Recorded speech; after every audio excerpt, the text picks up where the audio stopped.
Welcome viewers. Today I will discuss about cathode ray tube, its construction and working. Basically this topic comes under computer graphics. So in computer graphics actually we study about various types of graphics display devices and cathode ray is one of them. So this is cathode ray tube or CRT.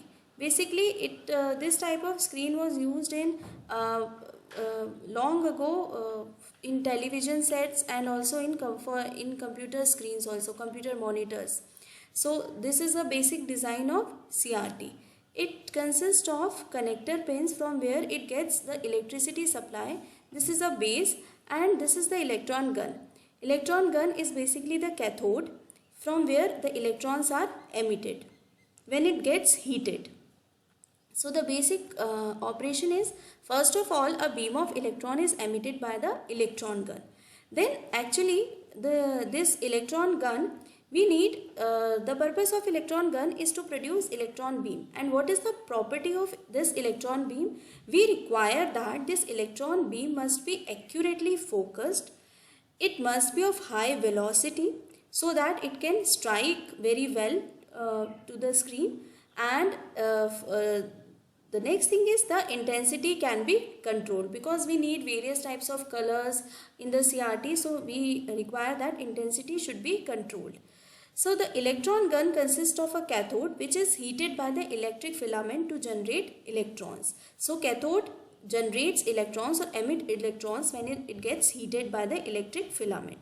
Then a control gear is there with a hole capped at lower potential than the cathode to direct the electron beam so that it doesn't get scattered here and there. And intensity of electron beam is also controlled by setting voltage levels on the control grid. So here in this place there is a control grid by which, so that the electrons doesn't get scattered here and there, and when the electron gun emits, these electrons are highly focused and they create a beam. So by control grid we can also increase and decrease the number of electrons. So control grid is basically positively charged metal. Then when electron gun gets emitted, the second part is focusing system, because we need highly focused electron beam. So for highly focused electron beam, there is a pair of anode which is placed here inside the tube so that the electrons doesn't get scattered in the tube, and because electrons are negatively charged and this anode pair is actually positively charged, so all the electrons gets attracted and they create a beam, and this beam travels further in the tube.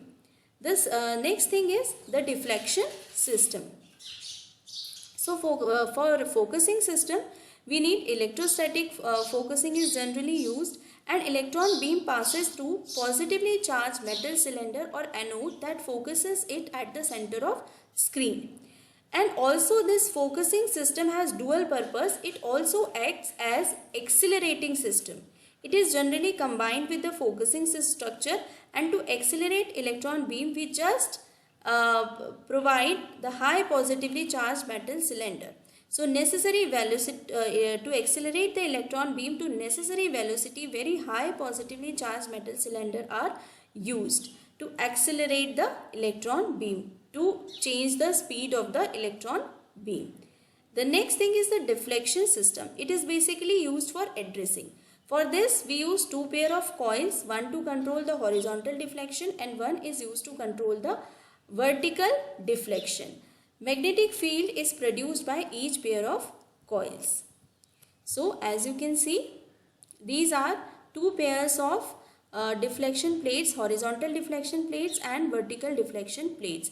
Horizontal deflection plates are used to control the horizontal direction, that where this electron beam is going to strike on the phosphorus coated screen, to provide the direction to the electron beam so that it strikes to a particular point on the screen. For that we use, for vertical direction we use vertical deflection plates, for horizontal direction we use horizontal deflection plate. So now we come to this last part, which is the phosphor coated screen. So this screen is coated with the element phosphor, with the material phosphor. Material is coated inside this screen, and the phosphorus has a special property for which it is used here. And when electron beam strikes, the phosphor element gets excited, and then again it comes to its stable state. When phosphor come to its stable state, then it emits some energy. Then it releases some energy. This energy is released in the form of light. So due to this reason, you see a small bright spot here and on the phosphor coated screen. So this is the basic fundamental of cathode ray tube. A beam of electron is emitted by electron gun. It is focused and accelerated using focusing system.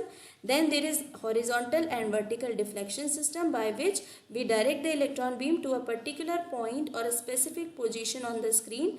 And then phosphorus, this phosphor has a special property by which it emits light. A small spot of light or bright spot of light is visible on the phosphor coated screen. So the persistence of phosphor, how long phosphor continue to emit light after CRT beam is removed. Basically, the phosphor will emit light for some time only, because when it gets to a stable state, it will not emit light. Due to this reason, we have to again and again strike the phosphor at the same position. This is called the persistence of phosphor, or refreshing the screen. That's why we need to refresh the screen again and again. So if you like the video, please like, share the video and comment on the video, and subscribe my channel. Also don't forget to press the bell icon. Thank you.